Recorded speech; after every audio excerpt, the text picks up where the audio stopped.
Climate College Tour.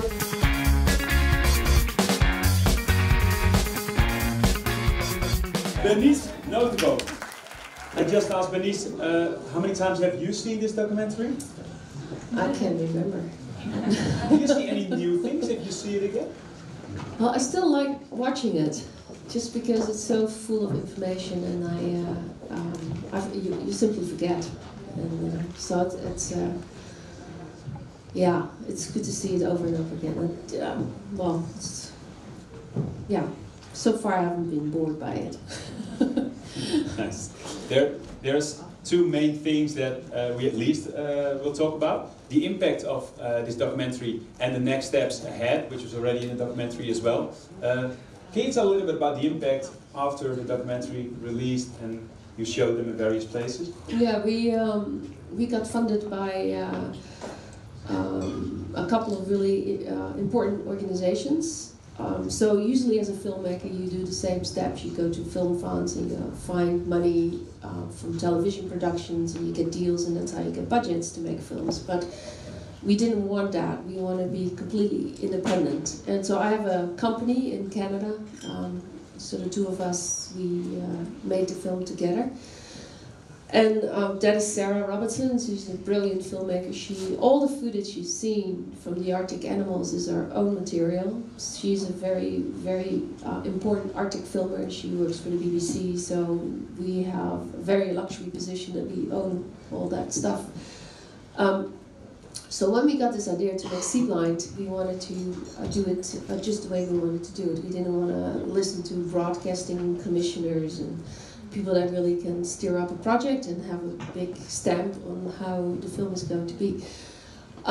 So then you need to just organize it differently. And so we were able to find some money with basically a free card to do it as we wanted to do it.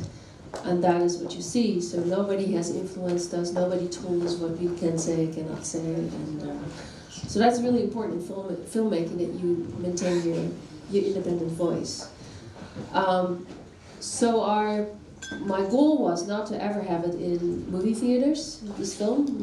The goal was to, I believe in impact filming, and that means that you make a film with a very strong statement, with an issue, and that is the subject that then you have in locations like this. You show the film and then you have a discussion afterwards. And if you make an impact film, you need to go to the places where the impact is going to be made. And ironically, we were very welcoming in the ports. So we made the film for the Climate Summit in Paris in 2015. And that's where... Maybe we made it for that? You wanted to be shown there, or did you know beforehand that it was... No, we've been asked to make this film for Paris. And we had a slot from the Ministry of Environment inside the Paris delegation building, and then later we viewed it at the Grand Palace for the general public. And ironically, like the next day, we learned that shipping and aviation was excluded from the Paris Agreement, and collectively they're 21% for they're responsible for CO2 emissions. So transport is a very big polluter. So it was very interesting that we showed the film, and then the next day we learned that shipping was not going to be part of the negotiations. And that, in a way, isn't possible because it's agreements between countries, and shipping is global. So it's really tough to cope with all the countries that are individually responsible. But regardless, it's going nowhere at the IPCC climate conferences. So from then, we then showed it at all the ports. It's been shown here in Amsterdam a few years ago. Do you get invited then by ports? Or? Yeah, no, I go to the ports, and then I go to the Port Authority and I say I want to organize this, and then afterwards I want to have a discussion with the director of the port and some shipping companies and some NGOs, and just like a mismatch of, like in Amsterdam you have a citizen group, it's called Fossil Free Amsterdam. Well, they're very involved in getting all the oil and coal and whatnot out of the port of Amsterdam. It's a very big port here. It's the biggest in the world, a collection of oil. So, so we sort of target individual topics and important issues as we go to these ports. So the film has been in all the ports in Europe. and in the US and in Canada. And now we've been in China. We have What made kind a of Chinese. impact do you see then after such a session? Well, it depends where we are. If you showed in Greece, that's where all the financing of shipping is happening. That's a very tough position. But for instance, in France, these ECA zones, these economic the emission control areas, I mean, where they have to switch to that fuel that we show. Well, that country is really strange because in Le Havre, on the North Sea side, you have to use the low sulfur diesel, low sulfur fuel, and on the other side, in Marseille, you can still use bunker oil in the same country. And so this whole Mediterranean Sea is excluded from any regulation. So all these big ships come through the Suez Canal and they can just use their dirty oil, and the Mediterranean is a very busy sea, and it's a very small sea, and there's lots of countries surrounding it with lots of coastlines of lots of cities. So all these people are inhaling the fumes from bunker oil. And it's only because after they go through the Strait of Gibraltar, when they get to Le Havre, that they have to switch.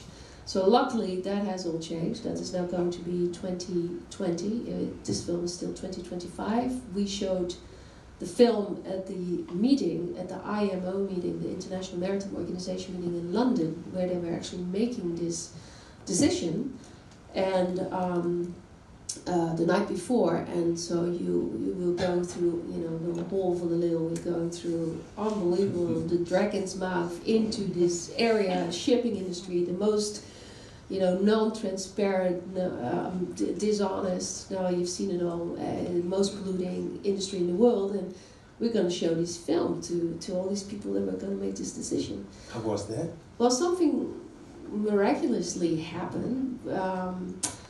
I was having dinner with the secretary of the IMO, and he's from Panama.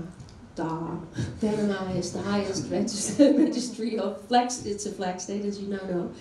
So it's the place where most ships are registered, so then you become a secretary, because then you're very important.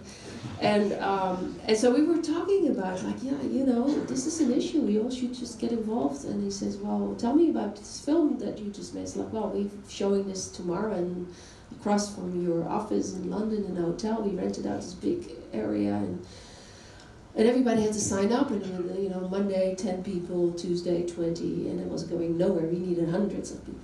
But then on Thursday morning, the night of the showing, he got up and he said, like, well, I got a public announcement, mandatory tonight, everybody's going to see Sea Blind. And sure enough, there they were, all coming to our show. What happened at dinner? I don't know. Or afterwards? I don't know. It was actually, he felt compassion supposedly for our issue. But so then that led to a vote on Friday morning, and now we having, at least the whole world is going to the ECA fuel. In 2020. In 2020. So that's in 3 years, so that's brilliant. That's a big impact. Yeah.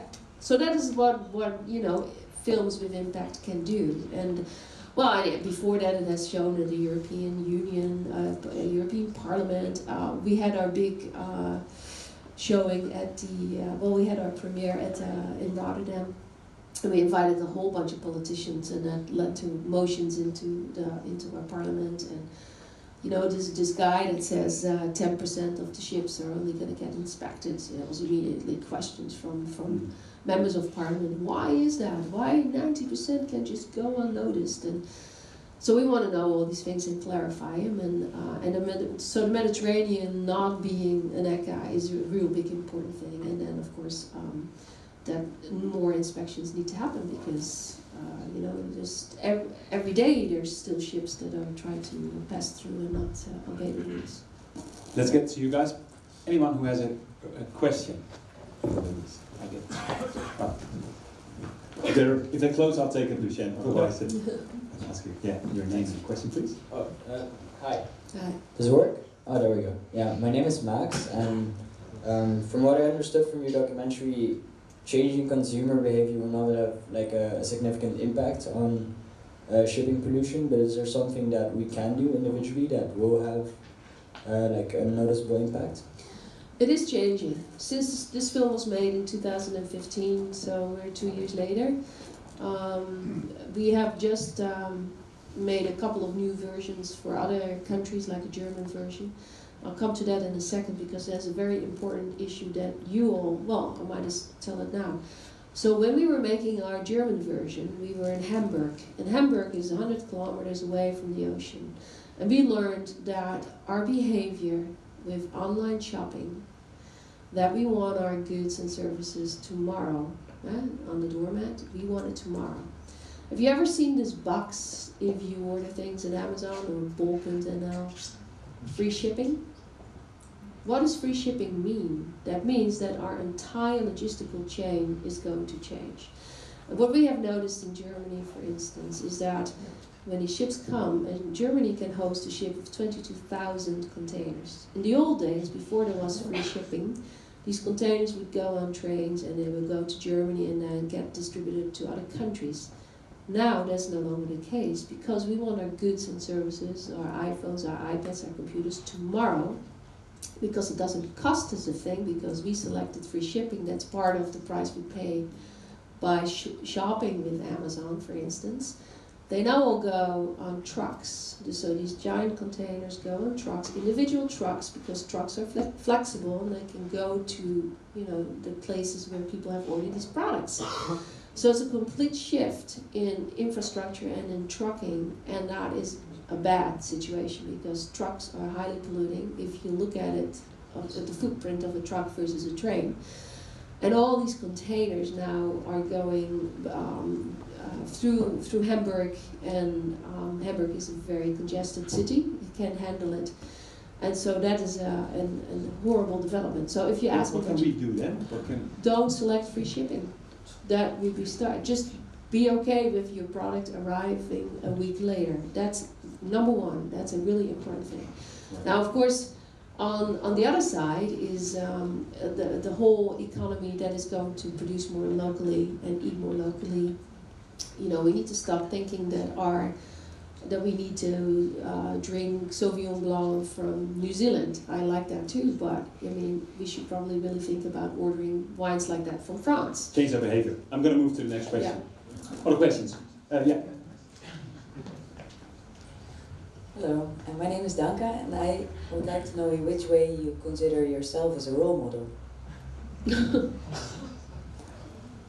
Well, I don't know. I don't consider myself as a role model. I found issues and I'd like to explore and I research them, and then I try to make films where I write or I do a variety of things. It's what I like because I think I like to find issues that nobody really tackles. I mean, this is still a blind spot. Nobody really knows about shipping, even today. I mean, I'm sure all of you saw something that you didn't know in this film, and so that is what I like. But I don't see myself as a role. Yeah, I'd like to find more women who like to do polar expeditions. Are there any women? Are there any women here today that would like to do a polar expedition? Let's get to one of you. Let's see. Yeah. What's your name and why would you like to do one? My name is Savitra. I guess this is an invite, right? Is it an invite, Bernice? No, well, we can't do them anymore. I mean, not these long ones, but shorter ones we can. Yeah. No, but I think going to your question, are you a role model? I think you are. I think to me it's really important the story that you're telling and that you as a woman are telling this. I think it makes it exceptionally important. And also I hear you say we, if I understand correctly, it's you and Sarah, I think you're right. So I'm also really impressed how you yourself and then with your colleague are getting this whole movement going. So yes, you are a role model. I think that's the answer to that. Thank you. Any other questions here? Yeah. Hi. Hi. Dwight. I had a question about the fact where you said that only 10% of the ships that go through the port of Rotterdam are checked for their fuel quality and when they switch their fuels. Maybe I'm missing something, but why can there not be a person, or even better, a device on board these ships that monitors this throughout the journey of the ship? Yeah, that will be coming. The reason why only 10% of people are inspecting these ships is simply because they don't have any more people. It's just basically They don't have any qualified inspectors that can do that. What I think will happen is we just launched ESA, European Space Agency, just launched a satellite that is registering CO2 in the atmosphere, and that's through different sensors. I think the next one will be sulfur, and then it will be nitrogen, and then maybe some other really important, or maybe particulate matters. They're experimenting because it's very problematic if you find a high concentration of CO2 spread out through the atmosphere almost instantly, so you really don't know where that CO2 is emitted. And if you have a strong wind, well, by the time it's emitted, say, in Holland, it could already be in Germany within seconds. So you need other factors, you need other measurements of other pollutants that are more still, such as particulate matter, that you then can lay against the CO2 emissions. So ESA is just really 3 weeks ago launched that brand new program. And I think we're going to start seeing more monitoring from satellite communications. So that's from a distance, but yeah. To have it on a ship itself, is that something that's... They would never allow that. Although... Who's they? The shipping agencies, the shipping companies won't allow that, because we are dealing with the law of the sea, and then you come back to the flag states. Having said though, Chinese shipping companies are obliged to register their own emissions, and every day they need to report how much the fuel and how much, and they have stuff on board to register their own. They have to measure their CO2 output and send that back to China. That's mandatory. So China, we see, is making small steps, and those are the most important shipping routes anyway. China to the United States and to Europe. So that's a big thing then. Yeah, it's a very big thing, and you don't hear about that because we tend to downplay China a little bit as being the big consumer, and and we want to point the finger at China, but there's lots of really good things happening in China. And the reason for that, there's a reason. Because the Arctic is melting so fast that now we are seeing completely different shifts of pressure systems. In the old days, 10 years ago, old days, we still had high pressure systems in the Arctic. Now we're seeing low pressure system in the Arctic, and it's a complete shift towards China. So now all of a sudden in the winter time, the wind is blowing from the ocean back inland. And so, Beijing, for instance, is not on the ocean, so you have to go through all the shipping and then through the ports and then through the coal-fired power plant. So by the time it gets to Beijing, we are measuring now 10 times more pollution in Beijing and other big cities than we did a year ago or 2 years ago. And so a lot of that is coming from shipping. So they had to make a change, a drastic change, in order to accommodate that. But it's interesting, we are seeing that in Holland as well, on our North Sea route. Yeah. Why are we not then doing the same thing? Well, because we have our ECHA regulation, right? So sulfur is what makes us sick. Sulfur is linked to cancer. In fact, this was it says 50,000 premature deaths a year, we're now up to 60,000 premature deaths a year. And Denmark, think about Denmark, it has shipping lanes on both sides, so they get it from both. No matter what the wind blows, Danish people are getting more sick than we do. But for us, we inhale that same kind of stuff. And the problem with the inspections is that it saves you 10,000 euros a day not to have to come to port, to risk it, because if you think of a shipping lane, you unload some stuff in Marseille, and then which is still bunker fuel, the dirty fuel, and then you go across, and your next port is say another port that bunker oil is allowed, wherever that would be, say Canada or something. Well, then the chance that you get caught in that small little North Sea channel where we have imposed this regulation is so tiny that you'll gladly take 3 or 4 days and saving 50,000 euros or 100,000 euros, because the time that you get caught, or the chance that you get caught, as we know now, is only 10%. And that is when you come to port. So nobody is out there in the open ocean trying to check these ships. And here's another problem. When you come to Antwerp and you get caught with bunker fuel, you get 1 million euros of a fine. You come to Rotterdam, there hasn't been any fine written yet, because nobody wants to lose the business. You go to Stockholm, it's only 10,000 euros. So within Europe, we have all different kind of fine structure. We're not all on the same page about it either. So that makes it complicated. You have a question on that? Yeah. Go ahead. Hi, I'm Fleur. Why isn't it possible that they stop producing the bunker oil and that every company switch to the better oil? Is the world ready for it? Yeah. Well, we just we have that now in 2020. Every ship has to use this green marine fuel that that looks like olive oil that you saw in the film. Why is it 2020? Why not now? Well, that's because that's it's a simple thought. I know. Yeah. Well, I don't know. I don't have the answer to it. We should be thankful that it's only 3 years from now, I suppose. In an industry that is the slowest and hardest to change.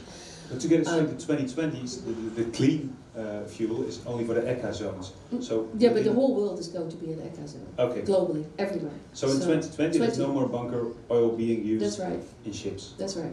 Okay. Yeah. What do you see then if you look at the other solutions? In the movie there was also, in the documentary there was also this electrification of society, hydrogen. Yeah. What do you see as the future of shipping then?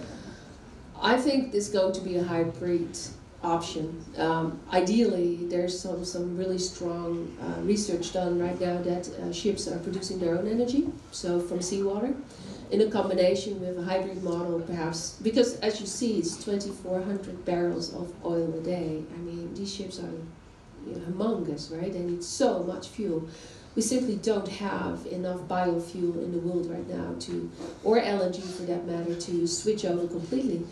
The problem with LNG is it's, beside the fact that it is still fossil fuel, you need huge storage tanks, huge, giant. So that takes capacity away from container shipping. Yeah. So that's a problem. So I think it's hydrogen, it's bio, it's LNG. It's a mix of everything. It's everything. Yeah. I see an urgent question coming up here. What's happening? I'm wondering what you consider as biofuel. What's biofuel? Yeah. Well, right now the forests in my country are getting cut and shipped to Rotterdam, and it's produced in the coal-fired power plants, so they get the qualification biofuel. That's not a solution. There's a good direction at the moment is used paper chips, wood chips. That is a waste product already anyway. In Canada, we have so much waste from wood production. That's just sitting there and doing nothing. There's mulch, there's paper, there is... But as you said, this biofuel will never be enough. No. So it's a combination. No, it's hydrogen is the answer. And that's electrification then as well. Yeah. I see a question coming up. From seawater. My name is Peter. So looking at the film, I had a couple of feelings come up. So one was pretty skeptic about our future. The other one was onverschilligheid, to be honest. It's as if we're going to change something. Indifferent, exactly. On the other hand, I also hear you talking about the ECA zone worldwide, which I think is a positive thing. I don't know anything about shipping, but it seems pretty positive. So is there any sort of, let's say, a core message you can show us, or you're actually giving us, saying, hey, it's going to be okay, or can you are we going to be okay, Bernice?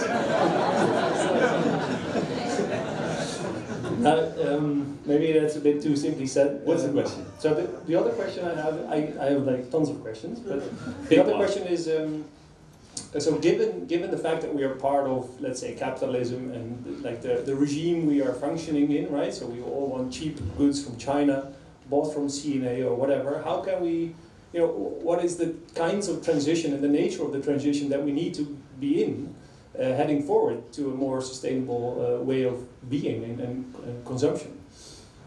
Well, that's a lot of questions. All into. Let me start with the first one. There's a huge transition at the moment, or there's a lot. Transition is not the right word. There's a movement at the moment with corporations really want to get involved in shipping. Amazon started its own shipping company just last year. And everybody's worried about it because what is Amazon going to do? Of course, they want to control the shipping world, but it's also an opportunity for them to do it better. And there's some signals that is happening. Here in Holland, on the 12th of December, that's actually really, I think, next Tuesday, we're having another showing here in Amsterdam with this film, and that is hosted by the brand Patagonia. You probably all know Patagonia is a very sustainable, great clothing brand, and they think about issues like that, and they have been really frustrated that they cannot have any influence on shipping. Coincidentally, Heineken has said, if we cannot think about or figure out our shipping from beer to New York, which is the biggest market in another 5 years, how to do that sustainably with shipping, we're going to start producing locally. That's a big, Heineken is the biggest customer of the Port of Rotterdam, and that's not a small customer. So if they cannot think about how to do that more sustainable, then they're out. They're going to just really minimize their shipping. So there is a lot of stuff happening all of a sudden. I think, honestly, we start from ground zero, really. We had no idea about shipping. Now we know a little bit. Now we have, articles, films, discussions. We are alerted by it. And companies now need to pick up the slack and take the responsibility so that you and I as consumers have an option as well. Are you hopeful for the future? Oh, totally. Yeah. I'm not at all desperate because this is the low-hanging fruit. We cannot do anything without shipping. It's not, like this guy said, it's not a dinosaur. We have to evolve, but it has to be sustainable. And if we can use hydrogen as a form of fuel for shipping, anything, or synthetic fuel, whatever it is, anything but what we have now, then shipping is the best option. So yes, I'm very hopeful, but we need to move faster. Talking about moving faster, it's already past 8, and I see some questions as well, so we're going to do a few things before we end here.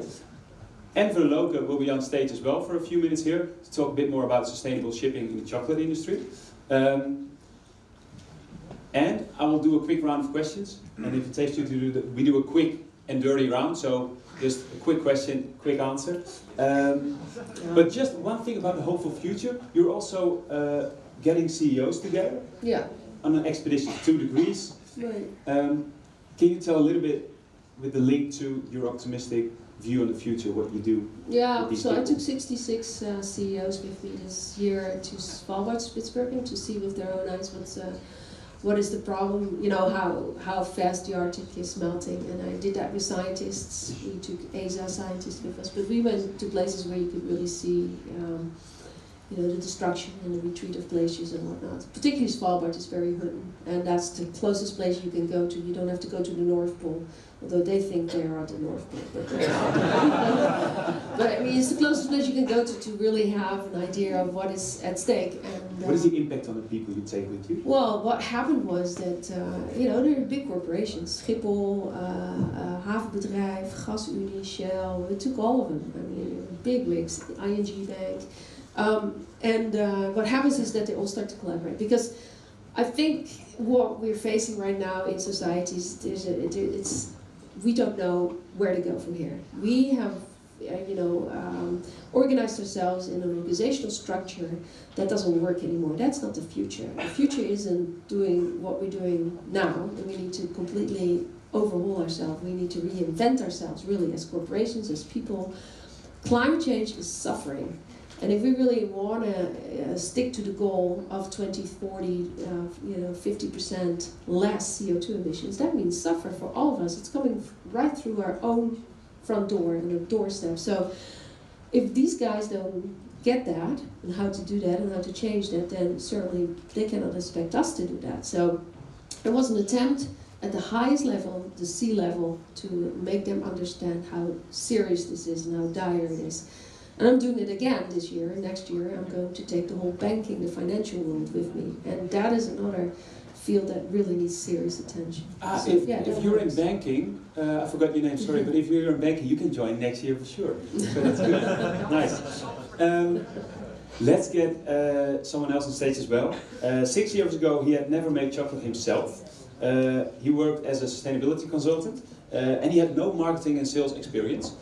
He's a social enterprise now, and also a member of Social Enterprise NL. He has a chocolate company in Amsterdam and ships part of his cacao, totally sustainable, from the Caribbean by a sailing ship here to Amsterdam. His name is Enver Loker from the Chocolate Makers. Welcome.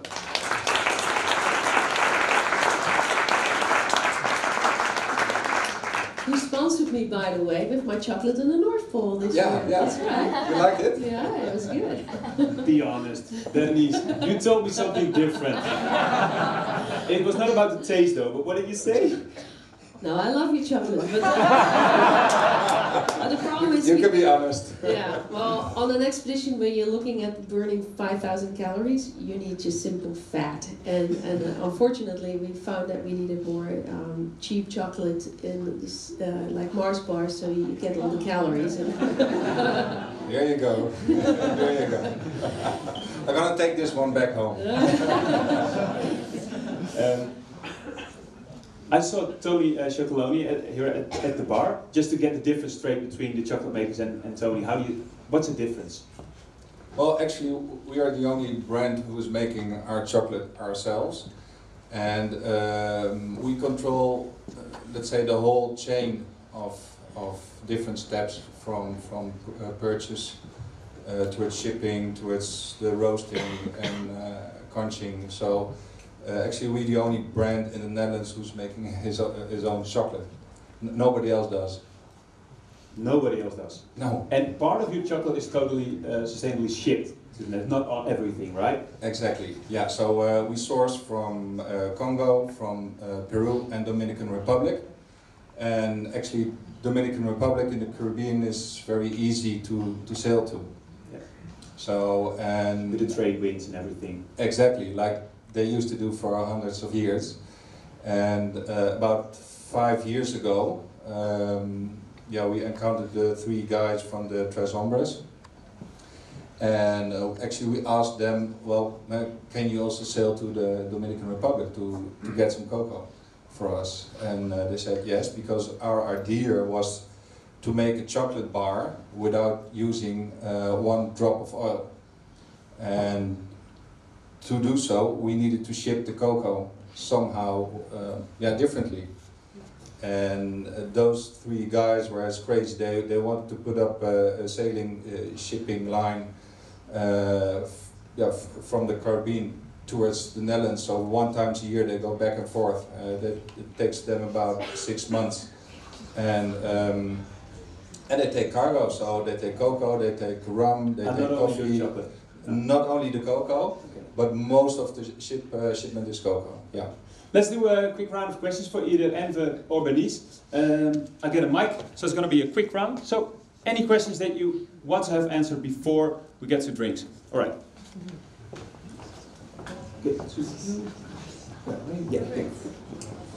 Hi, good evening. My name is Sadie. And Bernice, I was wondering, when are you satisfied?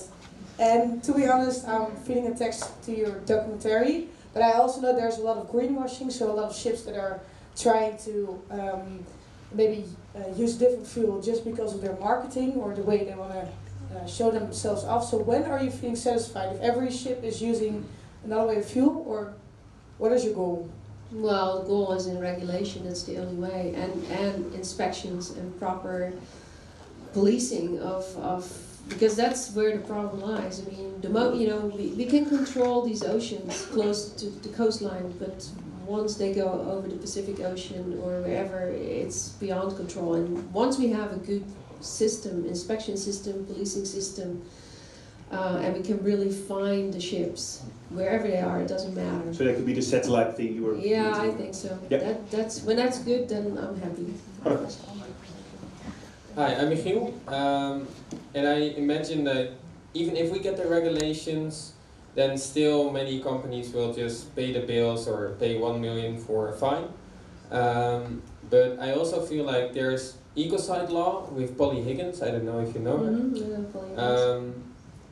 And this might actually change the entire industry, I guess, because then it will be criminal law and not, so you don't pay $1 million in fee, but you just go to jail if you're the CEO of such a company. Yeah. But who is then responsible for, or who is going to jail basically because of this? The captain. But just to get it straight for everyone else as well, that's a change that might come up. Can you comment on that, like a change in law? The criminal law thing? Well, that's actually already happening in the United States.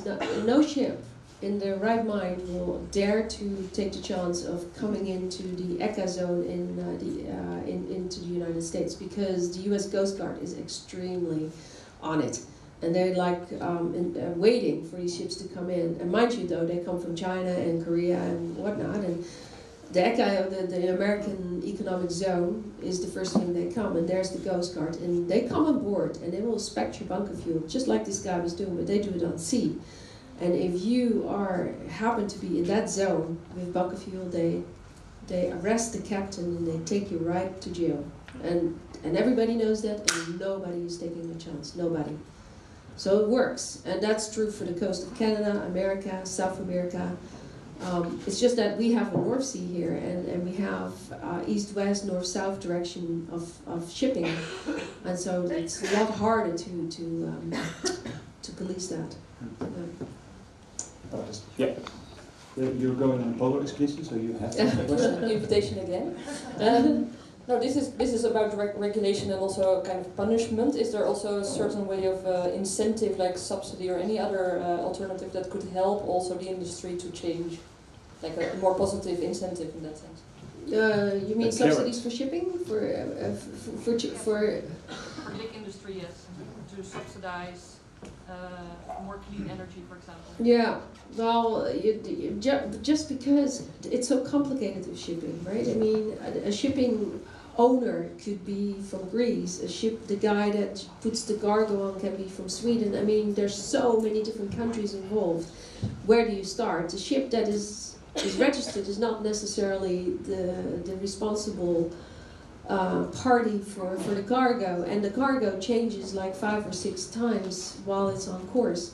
It's so non-transparent, it's super difficult to... So there's no possibility for subsidy? No, I don't think so. I just realize just because of the nature of this industry, it's complicated. Cool. That's why ports are important. They're the gatekeepers. They can just keep the bad guys out. Yeah. And they need to do more. And like it's happening in Rotterdam. Yeah, like it's happening in Rotterdam. I've got 2 last questions here, next to each other. Thank you.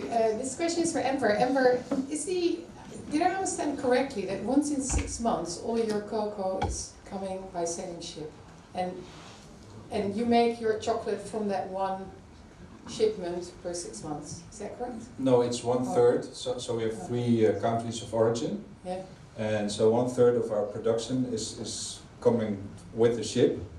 And yeah, we do need to wait. We do not know exactly when it's coming. So it can be 2 or 3 weeks earlier or later. And but the other 2 origins are coming with the traditional container shipping. With the bunker oil. But how much more expensive is the shipping by sailing ship? Well, usually if I would order a container from Peru, I would pay like $1,700–1,800 for 7 tons. By sailing boat, I pay about 25,000. Okay. So it's much. And are your customers willing to pay more for? Yeah, they are, and it's not because of the sailing, but also I think because of the different taste, the quality, but just not because of the fat and the sugar, because that's what we try to avoid. But I think there's a polar bar. But there was a question of, do you as a consumer have a choice? And yes, you do have a choice. I came in quite late because always when I see your film, then I start to cry, and I see it like, yeah, it's impossible. How can we go on like this, not doing anything? And for me, that's very difficult. I cannot. And if somehow this film touches you, and I'm quite sure there's at least 80 or 90% of the people here eating chocolate. Well, you do have a choice. So somehow this film really reached your heart, and you know you need to change your behavior. And yes, if you want to be more sustainable, it will take some more money and time and dedication of you. But that's the only way. Yeah. It is possible. It's the only way to change the world. We go to the last question. Please stand up. Yeah, what's your name? What's your question? So my name is Jasper, and I guess I have the honor of the last question. It's a question for Enver. Often when you change from an old system to a new system which is more sustainable, like for instance an electric car, you also get a lot of other benefits that you didn't realize up front, like less noise or whatever. Can you give us a flavor of the benefits that you've encountered with your different way of shipping? Yeah, actually, what you already said, I'm an agricultural engineer, and I like sailing, I like kiting, and I love the sea. And that's how we came actually in touch with those three guys. And by making the chocolate, it was completely an experiment. And what we did not know was how to market, how to sell, or whatsoever. But this story just got by word of mouth all over the place, and we didn't. I still don't have any marketing budget. Yeah, maybe a few €1,000. But we started 5 years selling to 3-4 stores. We sell at the moment up to 400 stores. Still without any marketing budget, and so the good side of it, that people really like it, and when the ship is coming in, we just post on Facebook, come on and help. For every bag of cocoa you bring to our factory, you get a bar and a glass of rum. and people are fighting for the bags of cocoa. It's incredible, and they're part of the system on how to make chocolate, and so that's the benefit. We tell the story. We just carrier of telling this story, and it's great. Yeah. Yeah. May I ask you a question?